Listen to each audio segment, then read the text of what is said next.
دوسرے سوال کی طرف آئیں کہ آج تک کیا کوئی عورت جو ہے، لیکن اس سے پہلے یہ واضح کر لیں کہ میرے اور محمد کے درمیان کوئی رسول نہیں، کوئی رسول نبی نہیں۔ رسول نبی کون سا؟ وہ جو ضلال مبین میں ہوتا ہے، جو خاتم النبیین ہوتا ہے۔ سمجھا نہیں آ رہی؟ جی استاد جی، کلیئر ہو رہا بھی نہیں ہو رہا؟ جی استاد جی، میرے اور محمد کے درمیان نبیین تو ہیں، لیکن کوئی ایسا نبی نہیں ہے جو رسول ہے، یعنی جو آ کر یہ کہے کہ تم پچھلے رسول سے منسوب کر کے جو بھی کر رہے ہو وہ سارے کا سارا باطل ہے، بکواس ہے، بے بنیاد ہے، لہذا زیرو سے شروع کرے۔ وہ کون ہوگا؟ وہ میرے اور عیسیٰ کے درمیان کوئی نہیں ہے۔ سمجھا نہیں آ رہی؟ وہ یہ کہا تھا آنا خاتم النبیین لا نبی بعدی، کا میں خاتم النبیین ہوں، میرے بعد کوئی نبی خاتم النبیین نہیں۔ کب تک؟ جی استاد جی، پھر صرف اتنا نہیں کہا میرے اور عیسیٰ کے درمیان کوئی نبی نہیں۔ کون سا نبی؟ خاتم النبیین۔ جی سمجھ آ رہی ہے بھی نہیں آ رہی؟ جی، یہ جو کہتے ہیں نا نبی لا نبی آبادی، لا نبی آبادی، وہ عقل کے اندر پہلے پس منظر تو دیکھو۔ آنا خاتم النبیین لا نبی آبادی، صرف یہ نہیں کہا بلکہ یہ بھی کہا کہ جان لو میری امت سے 30 دجالون کذابون ایسے ہوں گے جن کا زعم یہ ہوگا کہ وہ رسول ہیں، دعویٰ نہیں کریں گے۔ ملاٹے کہتے ہیں 30 نبوت کا دعویٰ کریں گے، اور کسی عقل کے اندھو اور بے وقوفو اور جھوٹو مکارو، کہاں لکھا ہوا ہے 30 جو ہے وہ نبوت کا دعویٰ کریں گے؟ تم ثابت کر دو، احمد عیسیٰ گردن پیش کر دے گا۔ ان 30 دجالون کذابون کا زوم ہوگا۔ زوم کسے کہتے ہیں؟ زوم کہتے ہیں کہ آپ ایک کام کر رہے ہیں، آپ کو لگ رہا ہے کہ میں رسول والا کام کر رہا ہوں،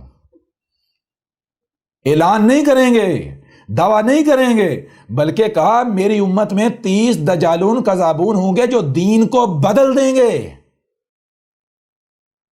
سمجھ آ رہی ہے نہیں آ رہی؟ جی استاد جی، بالکل۔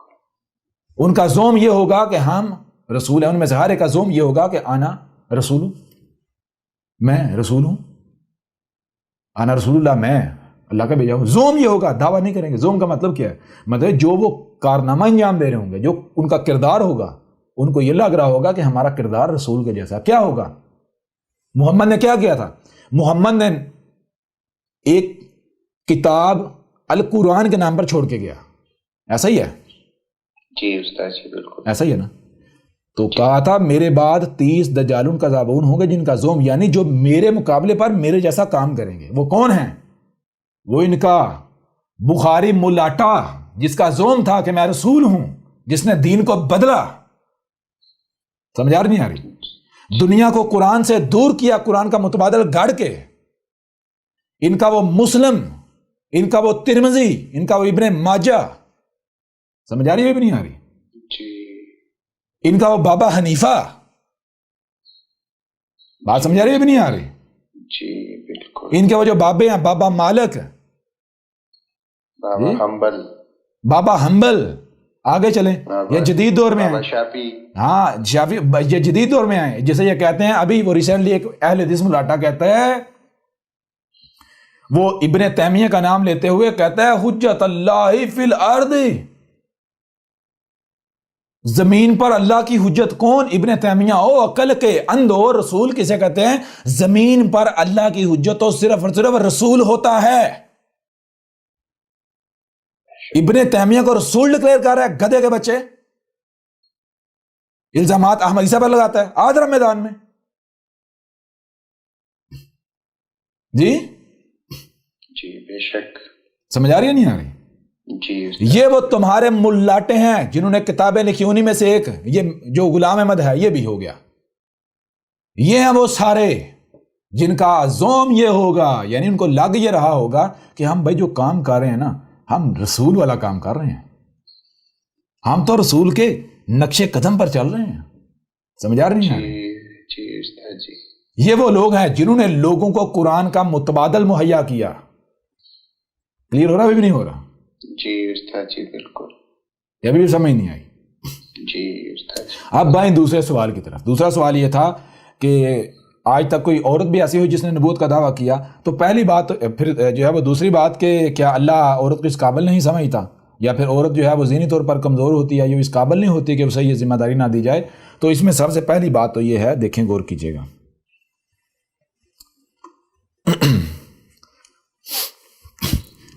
آپ نے کہا دعویٰ تو رسول کے علاوہ کوئی کر ہی نہیں سکتا، رسول کے علاوہ کوئی دعویٰ کر ہی نہیں سکتا، دعویٰ صرف رسول کرتا ہے، اس کے علاوہ جو ہوتے ہیں ان کو علماء کہا جاتا ہے، رہنما کہا جاتا ہے، عربوں کی زبان میں نبی کہا جاتا ہے، سمجھا کہ نہیں آ رہی؟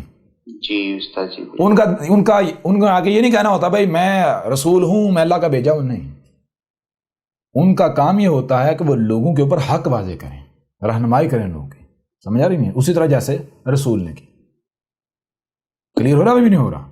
جی استاد جی بالکل۔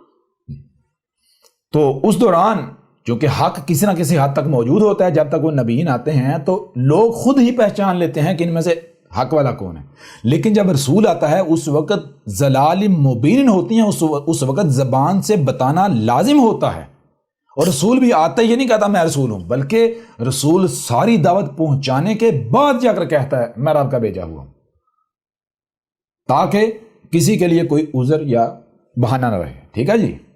جی استاد جی بالکل۔ اچھا، پہلی بات تو یہ دعویٰ تو کوئی کر نہیں سکتا رسول کے علاوہ۔ دوسری بات، یہ ذمہ داری دیکھیں، یہ جو ذمہ داری ہے، میں آپ سے سوال کرتا ہوں، موجود ہے یا نہیں موجود؟ جی میں آپ سے سوال کرتا ہوں، یہ ایک ایسی ذمہ داری ہے جو سننے میں دیکھنے میں بہت آسان ہے، ٹھیک ہے نا؟ یہ ایک ایسی ذمہ داری ہے جو دنیا کی سب سے خطرناک ترین ذمہ داری ہے، سب سے مشکل ترین ذمہ داری ہے۔ میں آپ سے سوال کرتا ہوں، اگر آپ میں 20 کلو وزن اٹھانے کی استطاعت ہے اور آپ کے اوپر لاد دیا جائے 100 کلو، تو یہ آپ کے اوپر احسان ہوگا یا ظلم ہوگا؟ ظلم ہوگا۔ جی ظلم ہوگا یا نہیں ہوگا؟ جی۔ اگر دنیا کی کوئی بھی عورت یہ سمجھتی ہے کہ وہ اس ذمہ داری کو ادا کر سکتی ہے، پورا کر سکتی ہے، تو میدان میں آ جائے، کسی نے روکا تھوڑا ہی ہے۔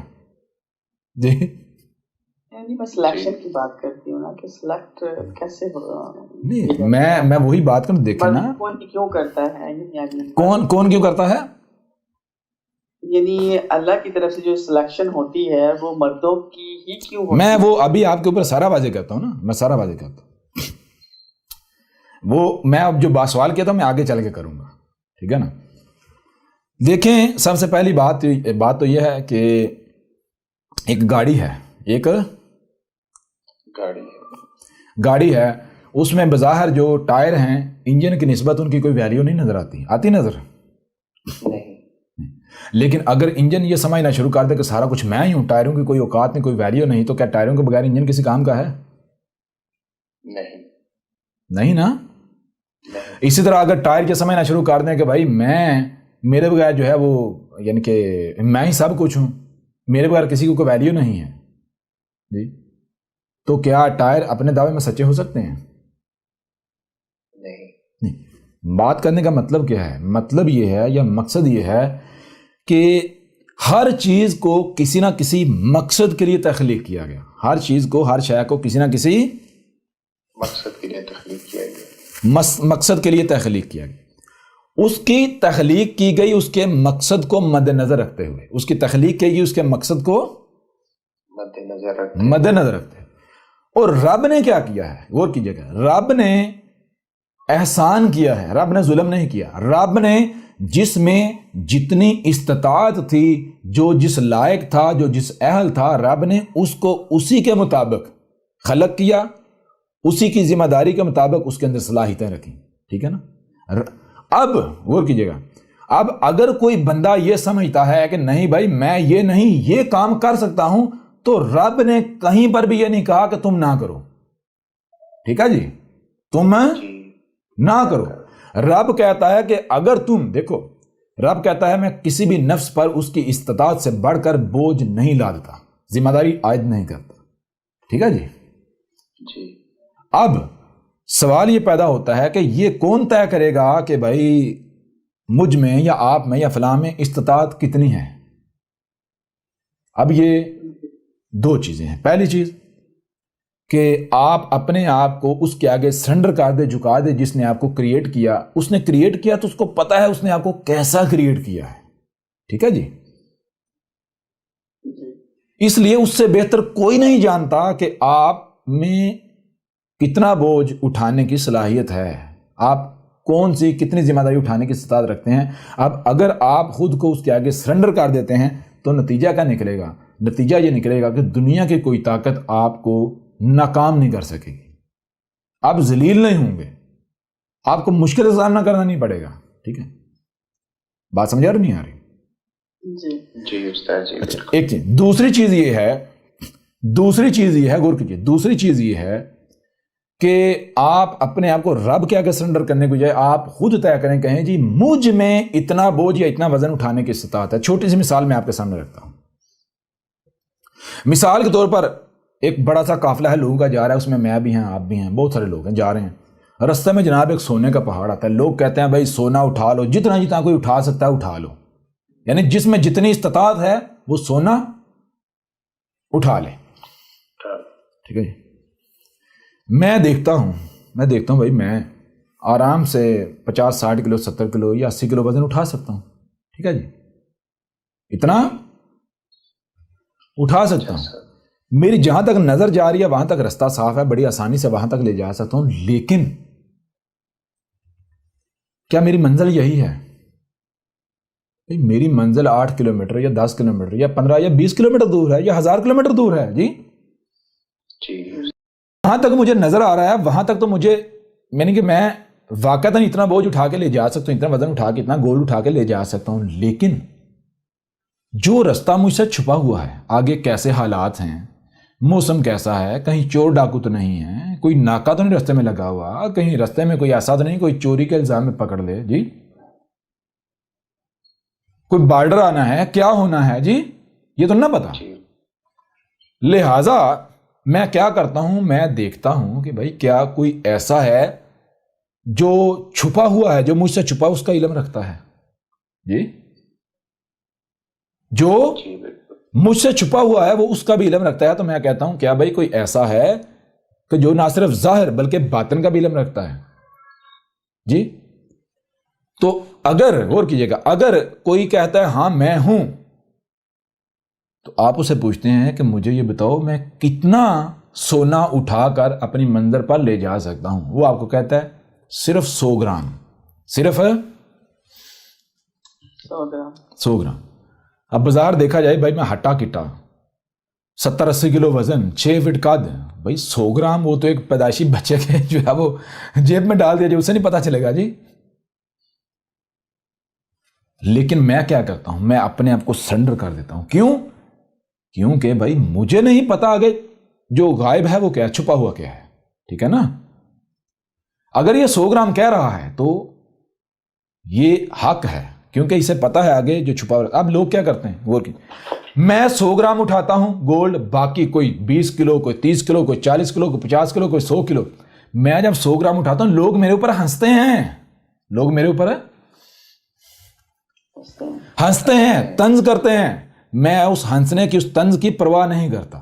میں 100 گرام اٹھاتا ہوں، جیب میں ڈالتا ہوں، چلنا شروع کرتا۔ اب ہوتا کیا، جیسے جیسے چلتے جا رہے ہیں، جس نے 100 کلو اٹھایا تھا پسینوں کوئی حال نہیں، اس میں سے 20 کلو پھینکنا پڑا۔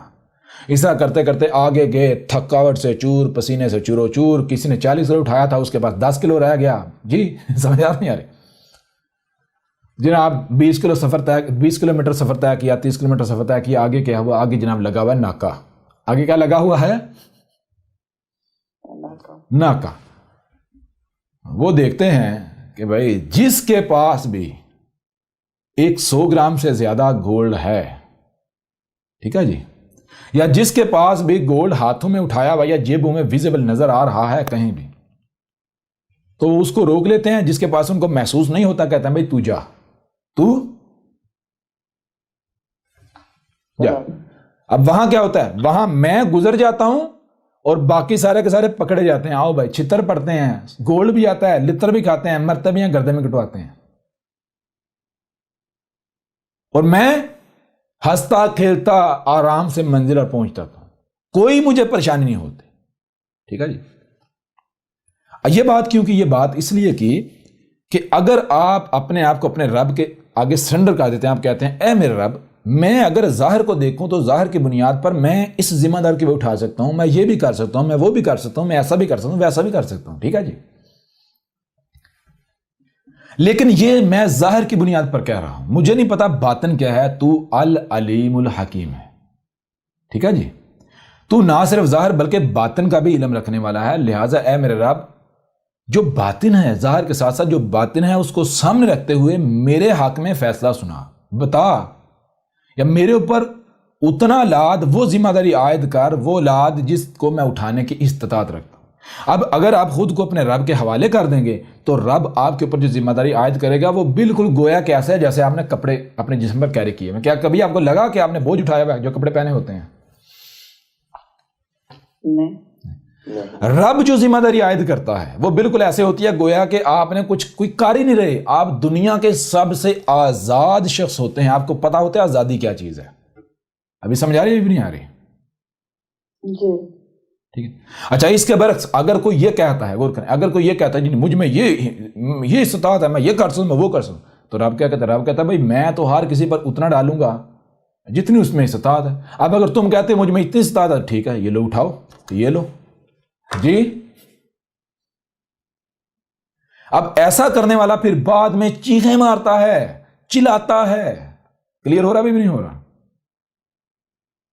روتا ہے، پھر ذمہ داری الٹا رب پر ڈال دیتا ہے، کہتا تیرا قصور ہے، یا تیرا ہی قصور ہے جی.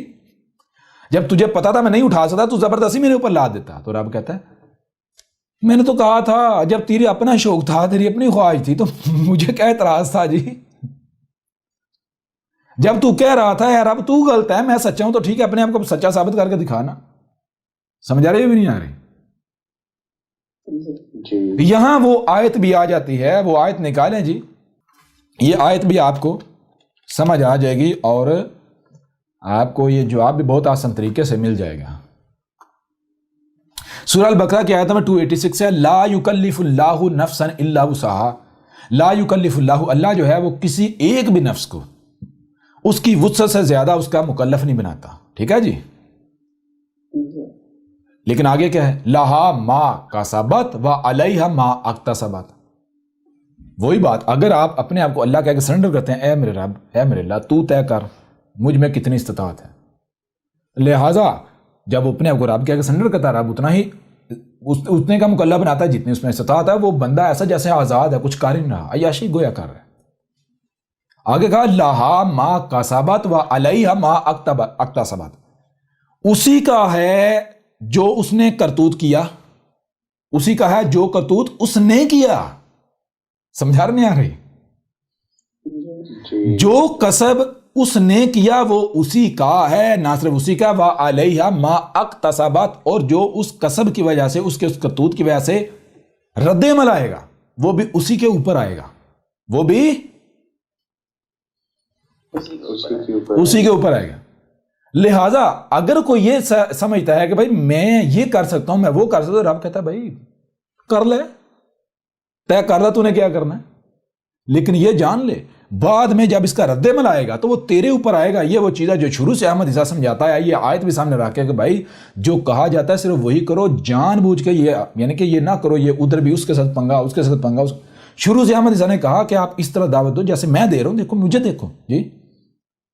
کسی کے سامنے آپ کو اپنے آپ کو واضح کرنے کی ضرورت نہیں ہے. آپ جو ہے فیک آئیڈیز بناؤ، ان آئیڈیز سے آپ جس کو اپنے سگے بھائی کو اپروچ کرنا چاہتے ہو اسے اپروچ کرو، ہم سائے کو اپروچ کرنا چاہتے ہیں اپروچ کرو، لیکن خود سامنے جا اپنا آپ کسی کے اوپر واضح نہ کرو.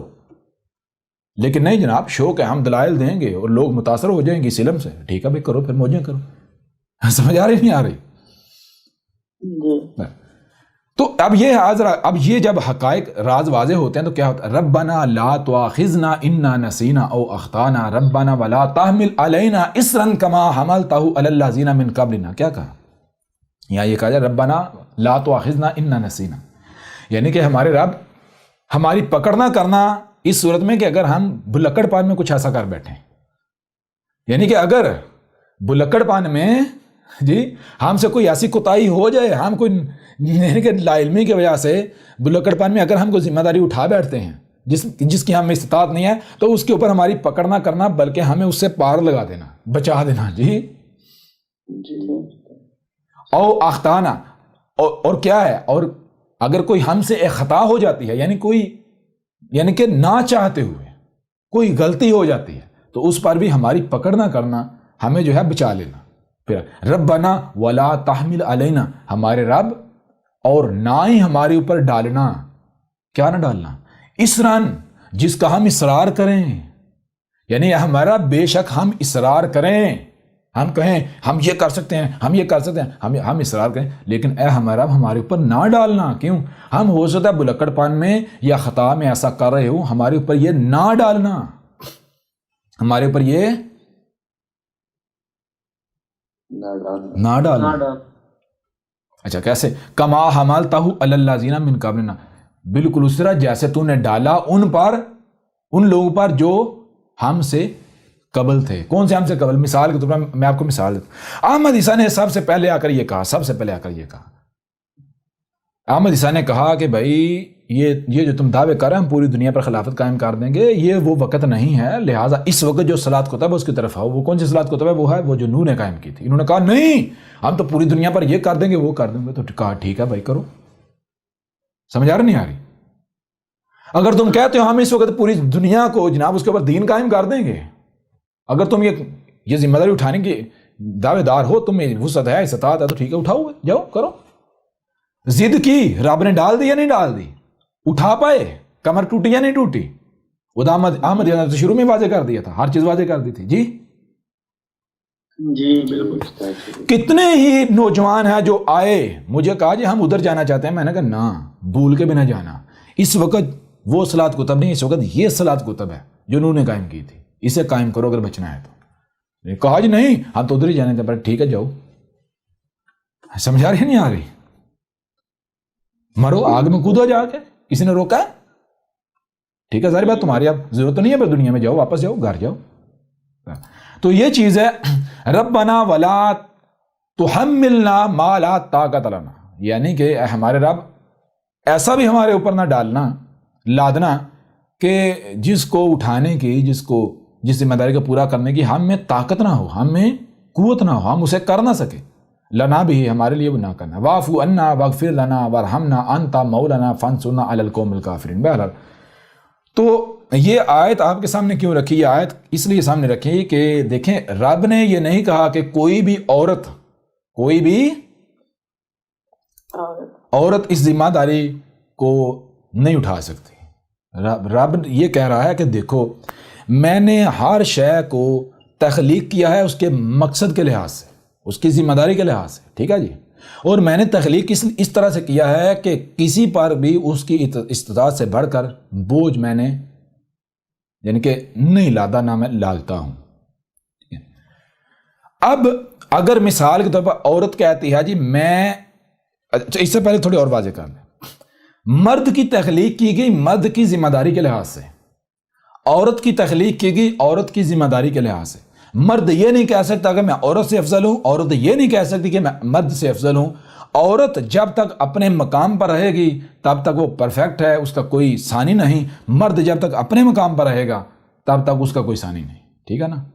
عورت اپنے مقام پر رہے گی، مرد اپنے مقام پر رہے گا. عورت مرد کی معاونت کرے گی مرد کے مقصد میں، مرد عورت کے مقصد میں اس کی معاونت کرے گا، دونوں کامیاب رہیں گے.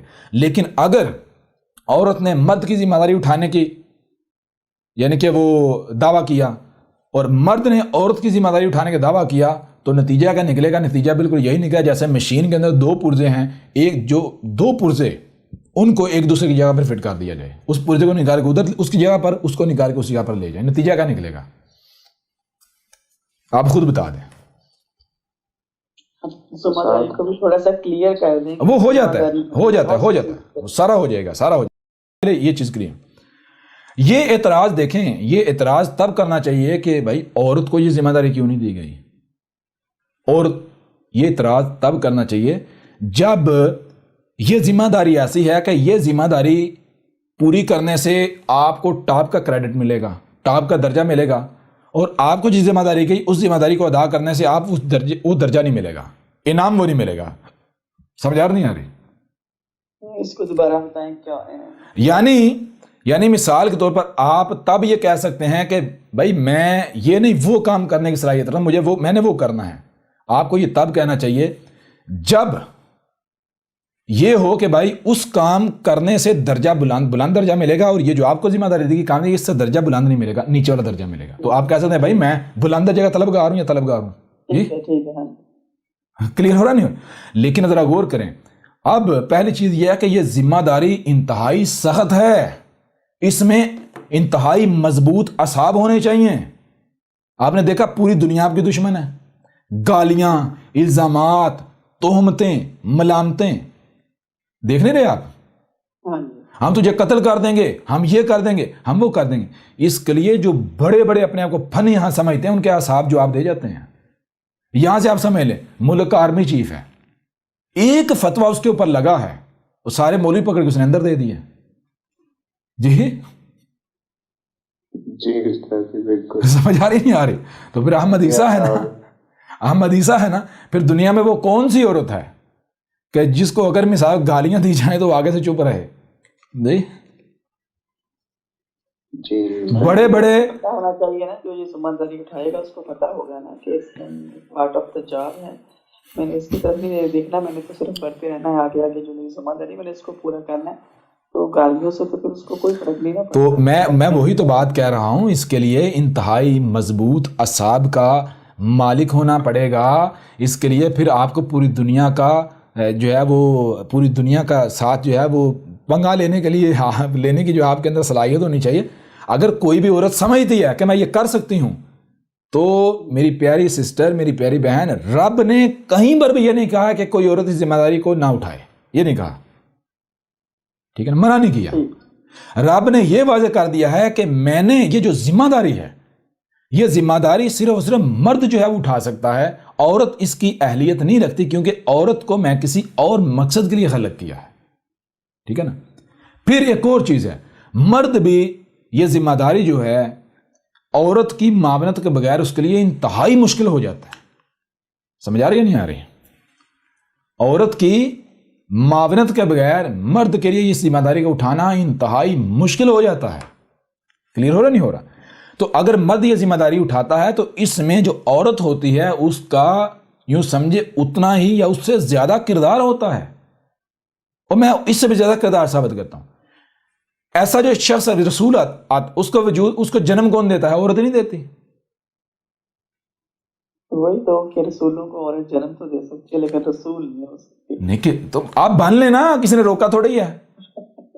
ہاں بھائی روکا، اگر آپ سمجھتے ہیں آپ ذمہ داری اٹھا سکتے تو آپ اٹھا لیں. میں کبھی یہ سوچتی ہوں کہ ہماری جو سوسائٹی ہے نا یہ میل ڈومیننٹ سوسائٹی ہے، اس لیے میل تو آپ یہی تو بات آ گئی، یہی تو بات آ گئی. میں نے تو یہ نہیں سوچا بھائی نبوت کا دروازہ بند ہے، لوگ کیا کہیں گے، یہ ہوگا وہ ہوگا، اپنے یہ لوگ گرم جلا دیں گے، یہ میں نے تو نہیں یہ سوچا. سمجھ آ رہی نہیں آ رہی؟ یہی تو فرق ہے. ابتدا سے واضح ہو رہا یا نہیں ہو رہا؟ یہ ذہن میں رکھیں میری پیاری بہن، رب نے کہیں پر بھی یہ نہیں کہا کہ کوئی عورت جو ہے وہ یہ ذمہ داری نہ اٹھائے. اگر کوئی عورت یہ سمجھتی ہے کہ صرف رب نے نہیں کہا، نہیں، عورت اگر یہ سمجھتی ہے کہ میں اس ذمہ داری کو اٹھا سکتی ہوں تو ٹھیک ہے وہ اٹھا کے دکھا دے، لیکن یہ ذہن رکھے کہ رب نے اسے اس مقصد کے لیے تخلیق نہیں کیا، اس کی تخلیق اس مقصد کے لیے ہوئی نہیں. یہ کہہ دیتے ہیں نا کہ دیکھیں پہلی بات اگر رب نے منع نہیں کیا تو اس میں یہ ہو جاتا ہے بالکل صحیح ہے، رب نے منع نہیں کیا. اگر آپ اپنے آپ کو اس اہل سمجھتے ہو یا اس قابل بنا لیتے ہو تو مطلب کہ آپ رسول ہو سکتے ہو. یہ ہے ایک الگ بات. جب آپ یہ کہتے ہو کہ رب نے اس میں یہ صلاحیت ہی نہیں رکھی، اس کو اور صلاحیتوں کے لیے پیدا کیا، تو پھر تو آپ نے اس کو پہلے دن سے ہی الگ کر دیا کہ وہ اس قابل ہو ہی نہیں سکتا. میں وہی بات کروں. دیکھیں غور کریں تھوڑی دیر پہلے میں نے بڑی ڈیٹیل کے ساتھ یہ بات کی کہ دیکھیں ہر ایک کی تخلیق اس کے مقصد کو سامنے رکھ کر کی گئی، ہر ایک کی تخلیق اس کے. ہاں جی میں نے وہ بات آپ کی. ایک منٹ، اچھا غور کیجئے گا. دیکھیں یہ جو ذمہ داری ہے، غور کریں، میں پہلے آپ کو بتایا، اگر غور کریں آپ میں وزن اٹھانے کی استطاعت ہے 50 کلو، آپ میں وزن اٹھانے کی استطاعت کتنی ہے؟ 50 کلو اٹھانے کی استطاعت ہے، ٹھیک ہے جی. اور آپ اگر دعویٰ کرتے ہیں میں 100 کلو اٹھا سکتا ہوں تو ٹھیک ہے اٹھا لیں, اٹھا کے دکھا دیں. لیکن اگر رب آپ کے اوپر یہ لادتا ہے 100 کلو, رب ظلم کرے گا. ایک منٹ, رب نے آپ کے اوپر یہ ذمہ داری عائد نہیں کی, لیکن اگر آپ یہ سمجھتے ہیں کہ آپ اس ذمہ داری کو ادا کر سکتے ہیں, آپ یہ سمجھتے ہیں کہ میری تخلیق ایسی ہے, تو آپ کر لیں, کر کے دکھا دیں. ہاں جی, یہاں تک بالکل صحیح ہے کہ اگر آپ اپنے آپ کو اس اہل ثابت کرتے ہیں اور سمجھتے ہیں کہ اٹھا سکتے ہیں, تو رب کو کوئی اعتراض نہیں ہے, رب آپ کو دے سکتا ہے وہ ذمہ داری. نہیں, رب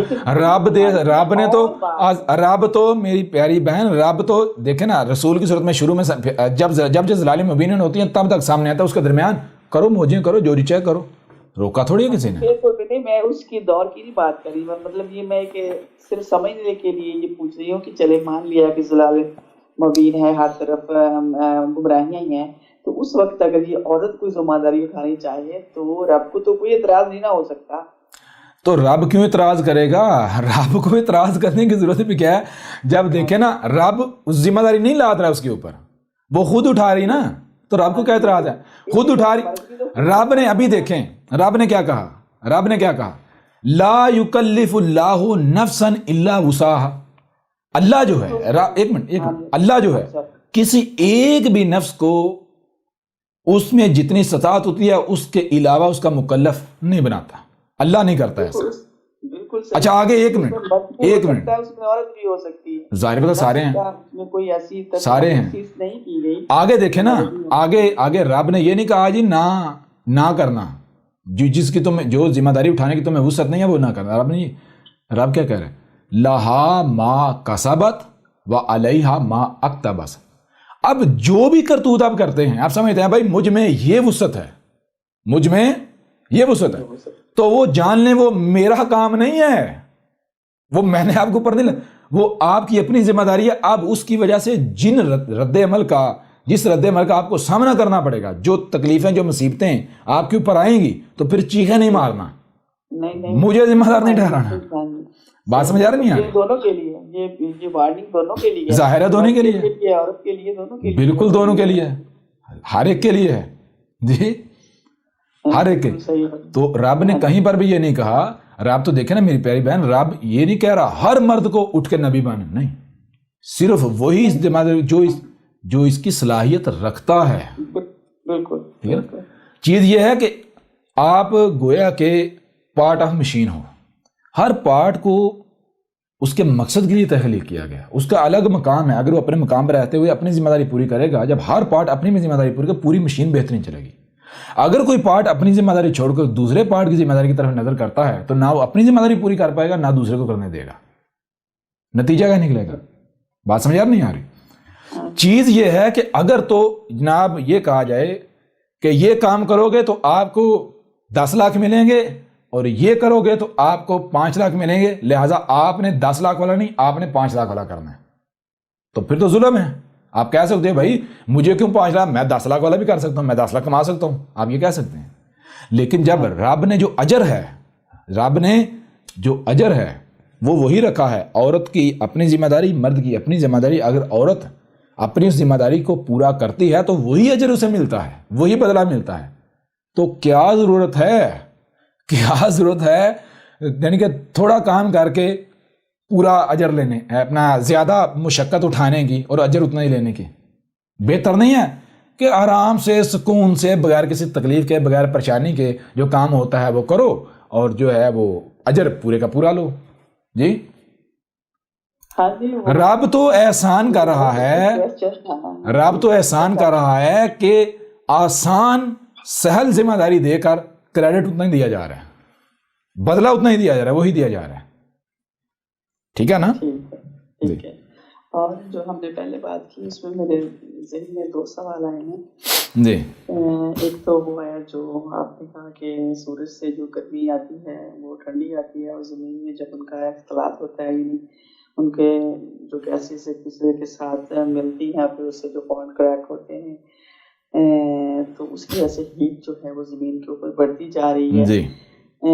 جو کہ یہ گیسز وغیرہ جو ہم کاربن مونو آکسائڈ گاڑیوں کی وجہ سے جو گیسیں ہم نے ہوا میں چھوڑی ہوئی ہیں وہ زمین کے اندر تھی, اور ہم نے اس کو باہر لا کے فضا میں چھوڑ دیا اور پھر اس وجہ سے ساری پولوشن ہے اور گرمی ہے نا جی تو تابکاری اس وجہ سے ہو رہی ہے. تو اگر آپ اسپیس پہ چلے جائیں جی اوپر چلے جائیں تو یہ تابکاری تو تب بھی آپ کو برن کرتی ہے, ہیٹ تو تب بھی ہے اور آپ کو سورج کی تابکاری اثرات اوپر بھی فیل ہوتے ہیں, جبکہ وہاں پہ یہ گاڑیوں وغیرہ کا کوئی دھواں نہیں ہے. تو اس کے بارے میں آپ کا کیا خیال ہے؟ ایک سوال یہ, اور دوسرا یہ کہ جب ہم حضرت ابراہیم علیہ السلام کی بات کر رہے تھے کہ ابراہیم علیہ السلام نے کہا کہ میرا رب جو ہے وہ مشرق سے سورج نکالتا ہے, اور اس نے حکومت کو کہا کہ آپ مغرب سے لے نکالیں. تو آپ نے یہ مینشن کیا کہ اس وقت ابراہیم کا ایک مطلب باطن کا نالج نہیں تھا, یعنی ایک اس کو ظاہری دیکھ رہا تھا. جی آپ نے کہا تھا بالکل.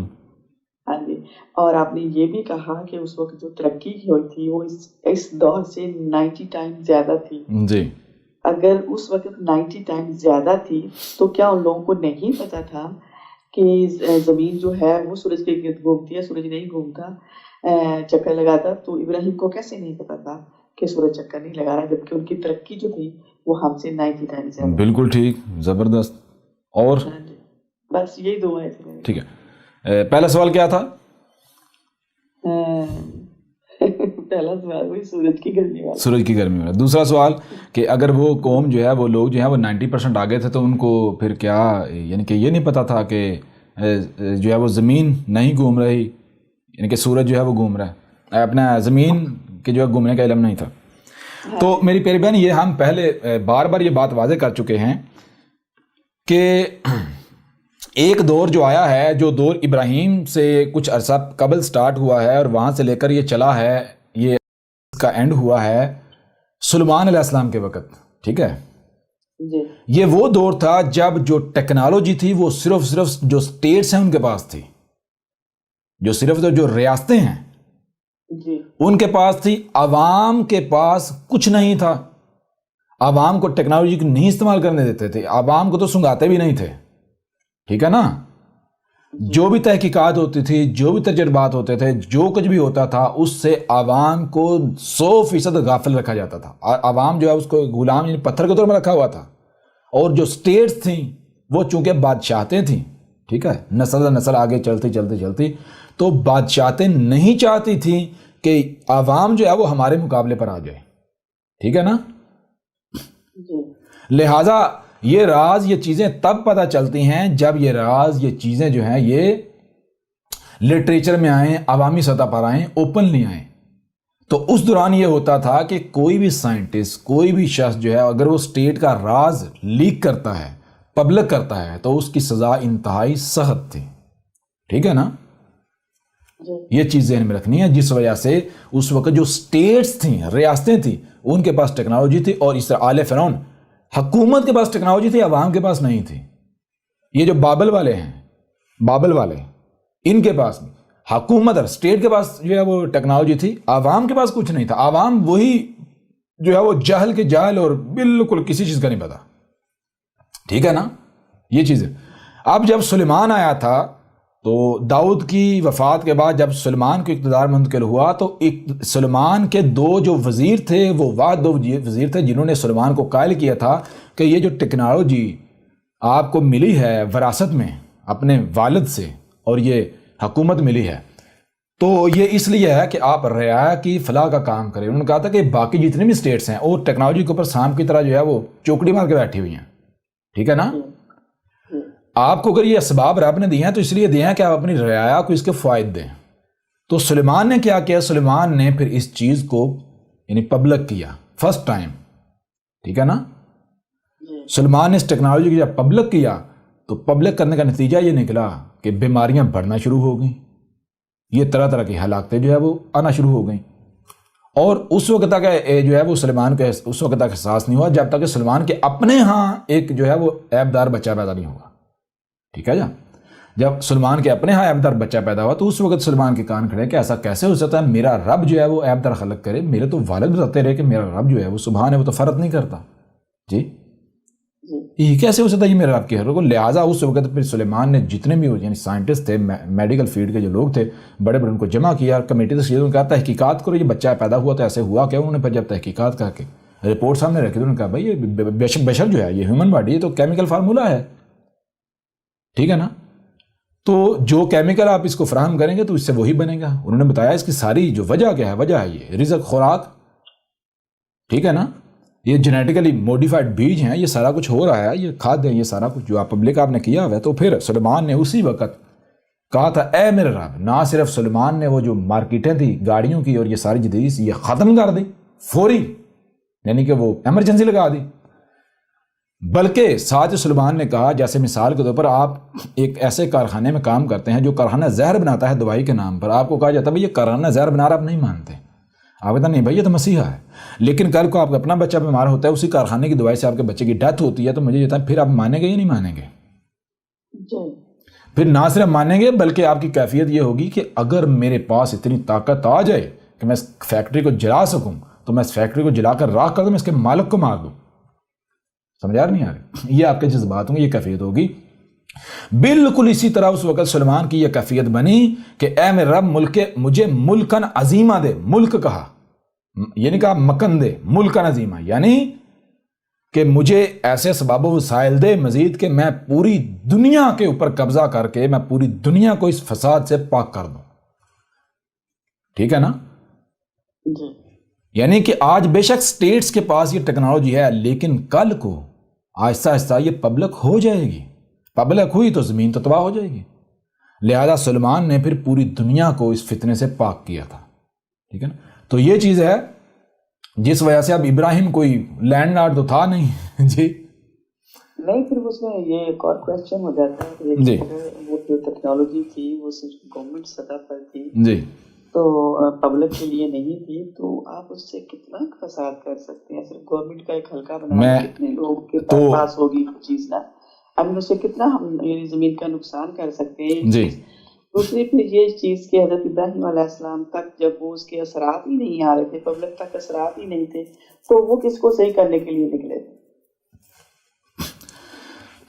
دیکھیں سب سے پہلی بات یہ ہے کہ اگر اسٹیٹ استعمال کر رہی ہے تو رب کیا دیکھتا ہے؟ رب انتظار کرے گا کہ کل کو تباہی آئے تو پھر روکے اسے؟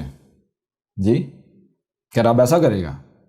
اگر ایک منٹ، اگر مثال کے طور پر آپ کی آنکھوں کے سامنے اگر بچے غلط کام کر رہے ہیں، آپ کو پتہ ہے اگر یہ کام جاری رہا تو کل کو گھر بھی جل کر راکھ ہوگا، تو کیا آپ ان کو کرنے آزادی دے دیں گے؟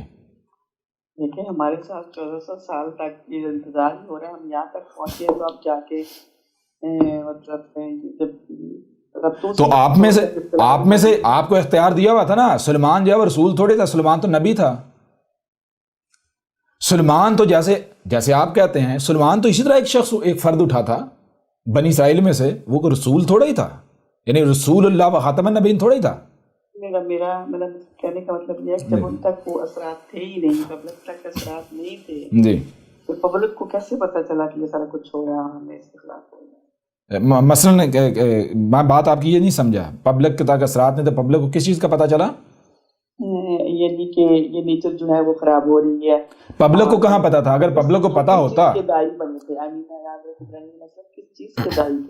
ابراہیم کو دیکھیں، ابراہیم کو امام کیوں بنایا گیا؟ ابراہیم کو امام بنایا ہی اس وجہ سے گیا کہ ابراہیم جس معاشرے میں گیا اس نے وہاں جو صلاحت کتب تھی وہ قائم کی، جہاں ٹیکنالوجی والے سے سامنا ہوا تو وہاں ابراہیم نے وہ ذمہ داری ادا نہیں کی، وہ نہیں کیا جو بت پرستوں کے درمیان کیا جاتا ہے، جو جاہلوں کے درمیان کیا جاتا ہے۔ بات سمجھا رہے نہیں آ رہی؟ ابراہیم ایک ملٹیپل دور میں ہوا، کوئی بندہ اس اسٹیٹس کے ریاستوں کے خلاف نہیں تھا، نہیں کھڑا ہوتا تھا، نہ کوئی تھا، نہ کوئی سوچتا بھی تھا۔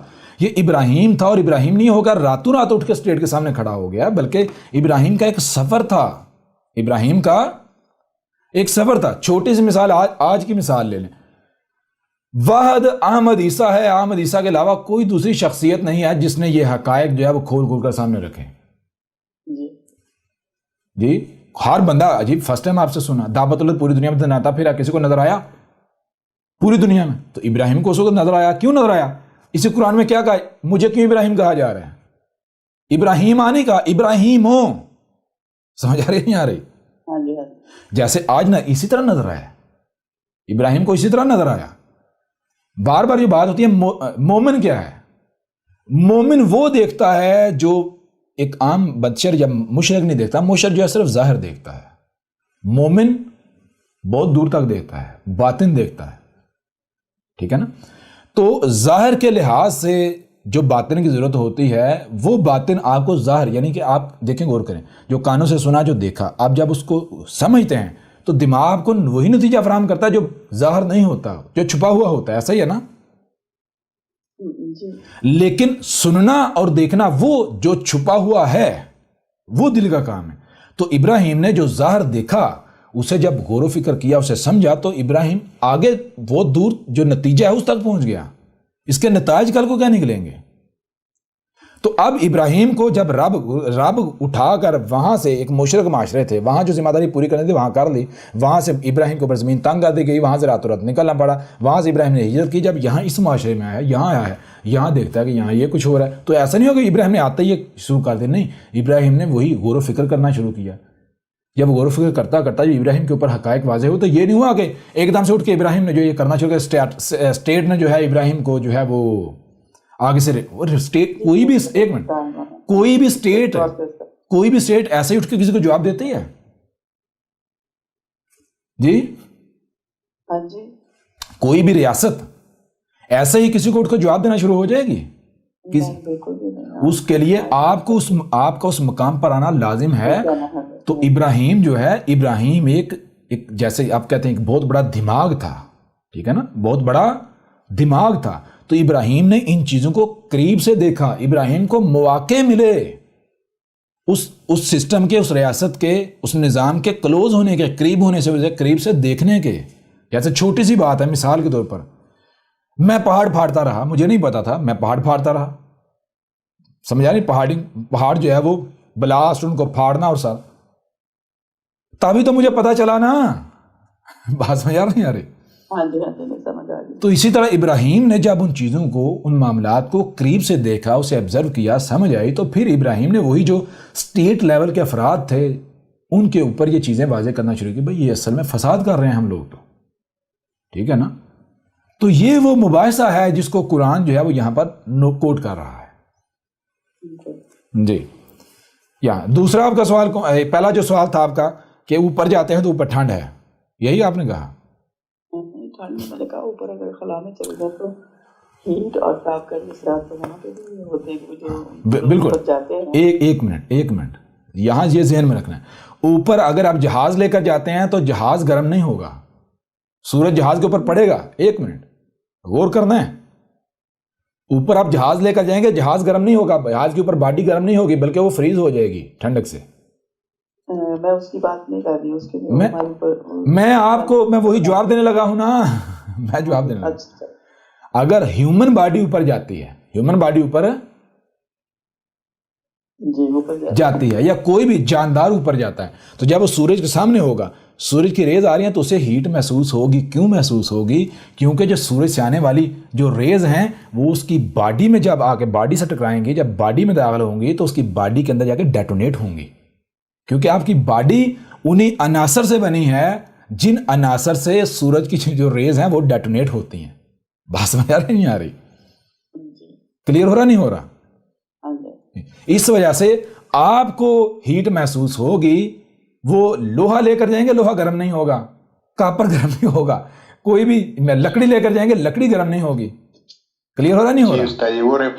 وہ ریفلیکٹر ہے اور جو ہیومن ہے وہ ایبزاربر. ہاں ایبزاربر, ہیومن کے جتنے بھی جاندار ہیں تو ہاں ان کے اندر وہ جب ریز آئیں گی داخل ہوں گی تو ان کے اندر وہ ڈیٹونیٹر موجود ہے نا, وہ ایلیمنٹس, وہ عناصر موجود ہیں جن کے ساتھ جب اختلاط ہوگا تو تابکاری بے نقاب ہوگی, بلاسٹ ہوں گے. کیونکہ آپ کی باڈی سورج کی ریز سے انرجی بھی تو لے رہی ہے نا, اس کو یوز بھی تو کرنا ہے نا, جی پروسیس کرنا ہے. جی کلیئر ہوا نہیں ہوا؟ جی استاد جی, ایک سوال ہے استاد جی ابراہیم علیہ السلام کے بارے میں. جی ابراہیم علیہ السلام رسول تھے کہ نبی تھے استاد جی؟ رسول تھے. تو رسول تو دو رسول آتے ہیں, یا اولین میں ایک آخرین میں. رسول آتا ہے جب ضلال مبین ہوتی ہیں, یہ ذہن میں رکھنا ہے. ٹھیک ہے نا, جب ضلال مبین ہوتی ہیں. اب یہ دیکھنا ہوتا ہے, غور کیجیے گا, اب ہر قوم کو دو موقع دیے جاتے ہیں, 2 بار موقع دیا, تیسری دی جاتا ہے. پہلی چیز یہ ہوگی. دوسری چیز جو آپ نے ذہن میں رکھنی ہے، وہ دوسری چیز یہ ذہن میں رکھنی ہے میرے پیارے بھائی کہ جب رسول آتا ہے تو رسول آتا ہے، رسول کے آنے کے لیے قانون ہے ضلال مبین کرنا۔ اس وقت اگر قوم جو ہے وہی پتھر کے دور میں رہتی ہے تو ظاہری بات ضلال مبین تو آ گئی، قوم بے شک وہیں کی وہیں ہے، تو رسول تو بھیجا جائے گا نا۔ لیکن اگر ضلال مبین آتے آتے تک قوم جو ہے وہی وہ شجرۃ الملونہ جو ہے، یہ چھپی مخلوقات جو متشابہ مخلوقات کا سلسلہ، اس کے پیچھے پڑتے ہوئے دن بدن آگے بڑھتے اتنا آگے بڑھ جاتا ہے کہ ہلاکت سر پہ ہے، تو پھر کیا آئے گا؟ دیکھیں جب ضلال مبین آئیں گی تو اس دوران اگر لوگ ایسی حالت میں نہیں پہنچے کہ عذاب سر پر ہے تو وہ رسول کیا کہلائے گا؟ وہ کہلائے گا بشیر۔ وہ کیا کہلائے گا؟ بشیر۔ اور اگر حالات ایسے ہیں ضلال مبین آ گئی اور عذاب سر پر ہے انسانوں کے اپنے کرتوتوں کی وجہ سے، ہلاکت سر پر ہے، تو وہ جو رسول ہے دو صورتیں بن جاتی ہیں۔ عذاب دینے سے، ایک تو عذاب دینے سے قبل رسول بیس کرنا شرط ہے، ٹھیک ہے، تاکہ حجت کی جائے، کل کو کوئی یہ نہ کہہ سکے اگر تو نے رسول بھیجا ہوتا ہمارے اوپر حق واضح کیا ہوتا ہم مان جاتے اور عذاب سے بچ جاتے، لہذا تو نے رسول نہیں بھیجا اور ہم مارے گئے، قصور سارا تیرا ہے۔ لہذا ایک یہ قانون بنا دیا کہ اس وقت تک عذاب نہیں دیا جائے گا جب تک کہ رسول بیس کر کے حجت نہ کر دیجیے۔ نمبر 2 ضلال مبین ان کا ہونا شرط ہے، ٹھیک ہے نا؟ جی استاد جی، بات سمجھ آ رہی ہے نہیں آ رہی؟ تو جب میرے پر بھی جب عذاب دینا ہوتا ہے اس وقت جو رسول آتا تو وہی ضلال مبین ہوتی ہیں آتا ہے، لیکن وہ رسول پھر نذیر ہوتا ہے، یعنی متنبہ کرنے والا، بشیر بھی ہوتا ہے لیکن پہلے وہ نذیر ہوتا ہے۔ پہلے جو شروع میں رسول آتا ہے وہ نذیر بھی ہوتا ہے لیکن وہ پہلے بشیر ہوتا ہے، وہ بشیر اور نذیر ہوتا ہے، یہ نذیر اور بشیر ہوتا ہے۔ سمجھ آ رہی نہیں آ رہی؟ جی استاد جی، کلیئر ہو رہا؟ ابھی بھی نہیں ہو رہا؟ جی استاد جی۔